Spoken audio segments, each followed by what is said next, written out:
Friends, आज हम बात करेंगे सुजलॉन एनर्जी के बारे में। और जैसा कि आप लोग देख पाओ दोस्तों कि सुजलॉन एनर्जी में आज भी हमें कोई तेजी बनते हुए नहीं दिखाई दे रही है। आज के दिन भी सुजलॉन एनर्जी में हमें गिरावट होते हुए दिखाई दे रही है। और अगर आप नोटिस किए होंगे दोस्तों, तो पिछले कई दिनों से ऑलमोस्ट हर एक दिन सुजलॉन एनर्जी में हमें गिरावट होते हुए दिखाई दे रही है। और जो गिरावट का परसेंटेज हमें दिखाई दे रहा है वो 0.63% का ही दिखाई दे रहा है। तो ऑलमोस्ट हर दिन सुजलॉन एनर्जी में हमें 5 पैसे 10 पैसे के करीब एक गिरावट होते हुए दिखाई दे रही है पिछले कई दिनों से। अब दोस्तों, सुजलॉन एनर्जी के स्टॉक में हमें किस लिए तेजी बनते हुए नहीं दिखाई दे रही है, इसके पीछे कई कारण हैं। तो वो क्या कारण है दोस्तों, इस वीडियो के माध्यम से वो आपको क्लियरिफिकेशन मिल जाएगा। साथ ही साथ ये भी क्लियरिफिकेशन मिल जाएगा कि सुजलॉन एनर्जी में आपको अभी डटे रहना है या फिर अभी सुजलॉन एनर्जी से निकलना ही सही रहेगा। तो होपफुली दोस्तों ये सारा चीज आपको इस वीडियो के माध्यम से क्लियरिफाई हो जाएगा। तो मेक श्योर दोस्तों वीडियो को स्किप ना कर पूरा देखें, ताकि आप चीज़ों को सही से समझ पाओ और अपनी खुद की इन्वेस्टमेंट डिसीजन ले पाओ। लेकिन दोस्तों मेरी आपसे एक ही रिक्वेस्ट रहेगी, चैनल को सब्सक्राइब और वीडियो को जरूर से लाइक कर देना, ताकि आपको इस तरह की अपडेट्स रेगुलर बेसिस पर मिलती रहे। तो चलिए फ्रेंड्स, वीडियो को स्टार्ट करते हैं। तो सबसे पहले अगर इसके आज के कारोबार पर नजर डालें तो स्टॉक जो ओपन हुआ 8 रुपये 5 पैसे में,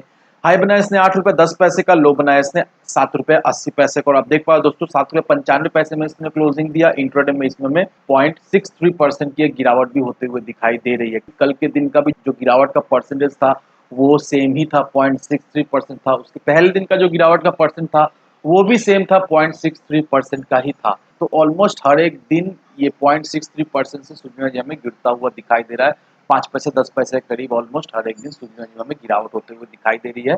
और अल्टीमेटली सुजलॉन एनर्जी में कोई भी तेजी बनते हुए नहीं दिखाई दे रही। अब ये जो तेजी हमें क्यों बनते हुए नहीं दिखाई दोस्तों, इसका पीछे भी कारण है। अब वो क्या कारण है दोस्तों, उसे हम लोग एक बार जान लेते हैं। अब मैं आपको कुछ आर्टिकल्स दिखाऊंगा और वो आर्टिकल देखकर आप उन कारणों को जान जाओगे जिसके वजह से सुजलॉन एनर्जी में हमें कोई भी तेजी बनते हुए नहीं दिखाई दे रही है। और जो भी मैं आर्टिकल दिखाऊंगा दोस्तों, उस खबर से डायरेक्टली इनडायरेक्टली सुजलॉन को भी हमें इफेक्ट पड़ता हुआ दिखाई दे रहा है। और इसी वजह से सुजलॉन एनर्जी में कोई भी तेजी बनते हुए नहीं दिखाई दे रही है अभी के समय में। और जो भी आर्टिकल्स मैं आपको दिखाने वाला हूं दोस्तों, उन सारे आर्टिकल्स का लिंक मैं आपको डिस्क्रिप्शन बॉक्स में दे दूंगा, आप चाहो तो देख सकते हो रेफरेंस के लिए। अगर आप इस आर्टिकल को देखोगे दोस्तों, तो यहाँ पर देखो क्या मेंशन किया हुआ है, Europe energy crisis even worse next winter if no end to Ukraine war. अब सारा यूरोप में दोस्तों एनर्जी क्राइसिस अभी हमें चलता हुआ दिखाई दे रहा है। और ये जो एनर्जी क्राइसिस हमें होता हुआ दिखाई दे रहा है, सिर्फ और सिर्फ ये एनर्जी क्राइसिस के वजह से हमें ये सारे स्टॉक में कोई तेजी बनते हुए नहीं दिखाई दे रही है। ये तो इंटरनेशनल खबर है, लेकिन हम सभी को अच्छे तरीके से पता है